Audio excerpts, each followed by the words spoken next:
So, welcome to Mars Attracts. In this video, we're going to be going through my ultimate beginner guide. I'm going to give you guys some tips and tricks to help you out. And the very first thing is, every time you start a level, this is based on early access that I've got before the early access release on Steam. Every time you start a level, you're going to have a $200,000 loan. If we go up here and we click on finances, the loan's going to be here. This is how much you have out on a loan. And this is how to take a loan by doing the plus and the minus. So if I was to, I'm going to keep it paused so money doesn't come out. But you'll see my money at the top going up. If I was to take out a loan of $100,000, the interest rate is 3%, so it's an extra $3,000. You're going to constantly be paying that off from the very start of a level. So every time you get a little bit of extra money, just make sure you're pressing this minus, pay a little bit of the loan back. It does it in $5,000 installments. And get that loan paid off so that you are not losing money every single day because of that loan that you start each level with. Then next up, on the left hand side of your screen, you have something called overlays. Make sure you pay attention to these. They are very, very important, especially when it comes to things like your beauty, because you'll be able to see, like, we've got some green beauty over here. Over here, there's a bunch of red stuff. But as well as things like beauty, you can also check your profit for the day. So you'll see that I've got a load of rides and even this map, sort of the map building, whatever you want to call it. They are all giving me a very good amount of profit. So make sure you're using your overlays. It's going to help you out a lot when it comes to keeping your park up and running. Then next up again on the left hand side, we have utilities. You're going to have power generators and you're going to have water generators. And then alongside them, you have pipes and cables for power and water.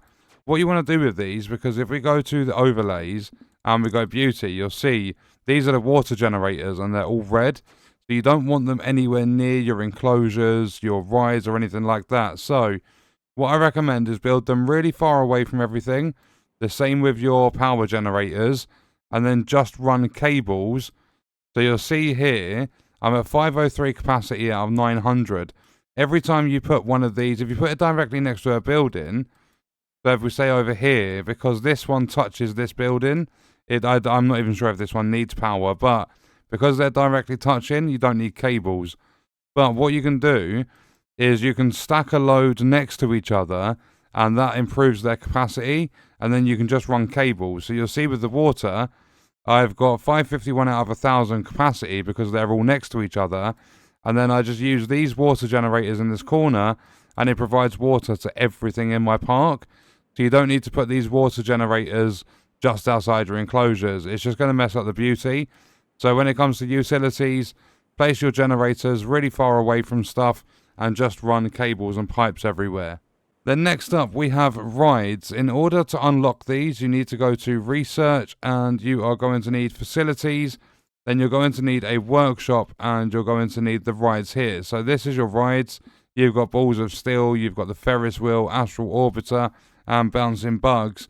Then the workshop here is going to let you break down your humans that you don't need and use their specimens to build rides. These are going to be very, very good to place in your park for improving the amount of concurrent guests you've got. You see at the top here, I have 228 guests in my park at the moment. So what happens is when you research these rides on their own, you can pay to have them placed. So if we go to the rides tab, you'll see that I can spend $8,000 to get Bouncing Bugs, 10,000 for Astral Orbiter, or 12,000 for a Ferris Wheel.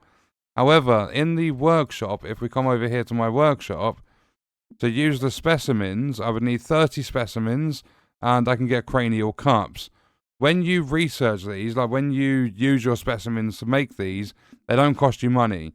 So your expeditions to get humans are going to cost money, but then when you've used the workshop to make the ride and fabricate it, you don't need to spend any extra money.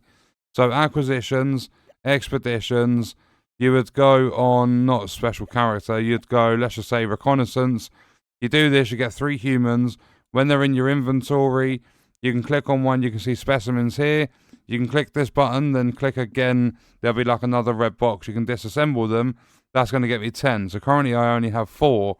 But then when you go to your workshop, use your specimens, and you can fabricate rides that are going to bring in a load of profit. So if we go overlays, and we go profit today, you'll see they're all really green. And on top of the profit, it's also going to give you a much higher concurrent guest amount. So make sure you're putting rides in your park whenever you possibly can. And then next up, if we go to the characters tab and we go to staff, you are going to see that I have quite a few security. My recommendation is always make sure you have at least 5 security guards, because the humans in the enclosures can get really angry if they're thirsty, they're tired, they're hungry, or anything like that. And when they're angry, there is a chance they will escape. They'll break down the walls, they'll start running around, they're going to kill all of your guests, and they can kill your security guards as well. So always make sure you've got at least 5, so that when humans do escape, you can kind of just like knock them out and take them back to their enclosure. If you're struggling and you've got spare money, if you go to the hiring tab and you go to security, you can spend $20,000. It's only available during human escapes. But that 20 grand calls in a SWAT team.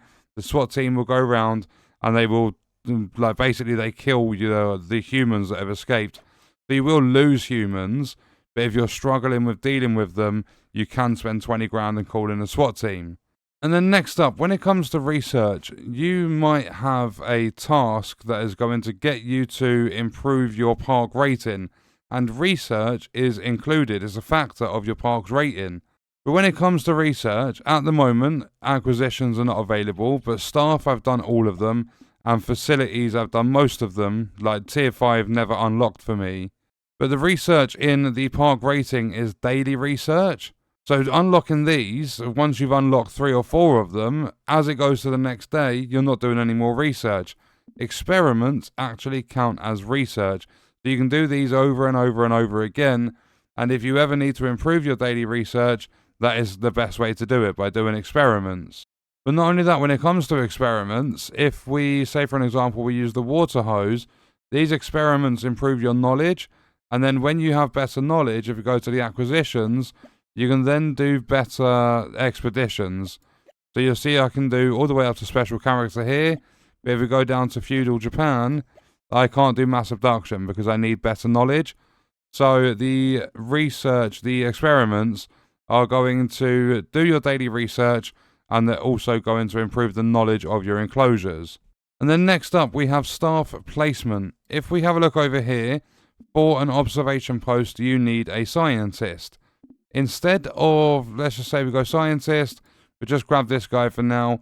Instead of placing him down and then going into here, going staff, and then hiring one, or put him like one in there or whatever, what you can do is if I can't even check anything with him, but basically if I pick him up, you can just drop him on there and he'll automatically be assigned.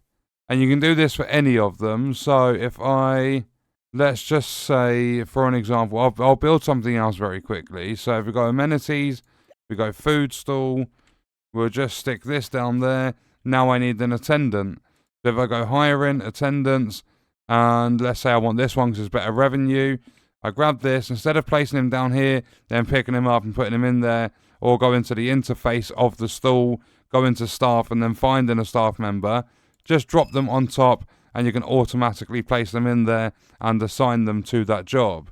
Then next up, these squares are your enclosures. This is where you keep your humans, run experiments on them, and just let your guests be entertained by them. And 16 by 16, if I go enclosures, let's just say I do the footprint for ancient Rome. If we do that again, if you get it to where it's 16 by 16, that is a very good size for the enclosures. It gives you enough space to put all of the amenities, like their showers, their toilets, their feeding troughs, their hamster exercise wheels. But on top of that, you're also going to get a decent amount of room for extras. Like if you go on an expedition, you get some decor. It gives you a little bit of space to put those in too. The 16 by 16 is a very good size for your enclosures. And then next up, we have staff beauty. And no, I don't mean any of our staff are beautiful. What I mean by staff beauty is you are going to, every now and then, especially when you've leveled them up through research, so if you go staff, you're going to get improved candidates. Every now and then, you're going to get this eyeball. And when it's a green one, like this member of staff increases a building's beauty when assigned. And this can happen across all different types of staff. However, the janitors and the security, they're pointless because you don't really assign them to a building. You can do when you get further into the game. You'll see here there's a guardhouse and you've also got a janitor station. So you can assign them, but most of your staff, like most of your janitors and security, are not going to be assigned to buildings. So looking for that, I'm going to say that perk, that trait, is completely pointless on most of the staff. Some is very, very important, but especially when it comes to security and janitors, it's pointless. So just keep an eye on these traits and stuff in general. But yeah, staff beauty is not always important to look for as a trait on your staff members. And then next up, the penultimate thing is maintenance. You're going to see these red boxes around some of my things, and then you get a little icon to say this needs cleaning. You'll get one where it looks like there's an alien or a Martian carrying like 2 bags or something. That, I mean, you need a porter. But when you've got the one with the broom, it means the janitor needs to go over and do maintenance. Your janitors in this game can be very, very lazy. If you're filling up with these maintenance notifications, what you can do is click on the building, or you can even click on this up here, this notification, and you can click this button down at the bottom right, and it calls a janitor to go and basically prioritize the job. However, if you are constantly getting this notification, it probably means you need more janitors. I've had this number all the way up to like 28, 29, so I hired a couple more and started manually going through and calling the janitors over. The number came down and it stays very, very low. I wouldn't overhire because of wages and everything like that, but just make sure you've got enough so that that number isn't going too high, because like your buildings basically don't run as well, they're not as efficient. Your humans are going to get mad if it's stuff in their enclosures. So always keep on top of the maintenance, and sometimes you do need to stop the janitors being lazy. Just call them over to something that needs fixing. And then last but definitely not least is storehouses. Over here we have a Martian storehouse, and then over here we have a human storehouse. If we go to the overlays and we go to beauty, they are currently, like this one up here, the Martian one's currently green, and this one's red. They all by default start with red. What these storehouses are going to do is replenish your amenities. So when it comes to the human one, they are going to deal with the things in the enclosures.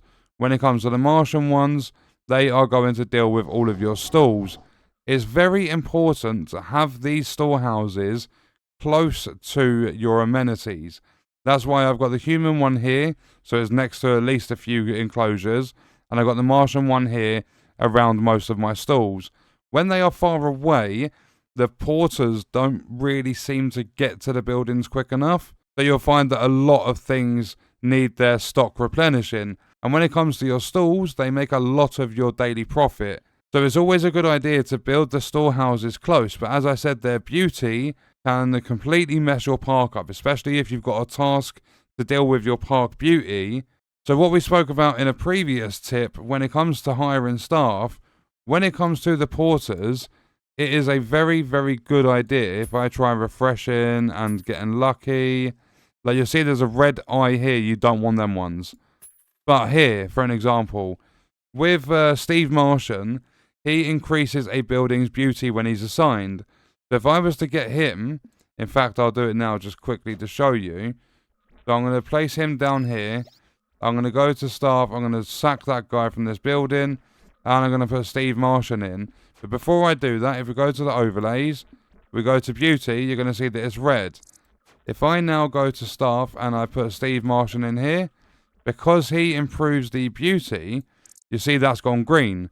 So it's not going to drop the beauty rating of your park. Your guests are going to be happier. So always get your storehouses close to your amenities, whether it's human or Martian. And then always look for, like a lot of the time, you're going to have to do the research to improve the porter candidates there. So you're going to need biology, physics, and chemistry. But when you have this, you'll often get candidates that go into your hiring tab, even if you have to scout for new ones.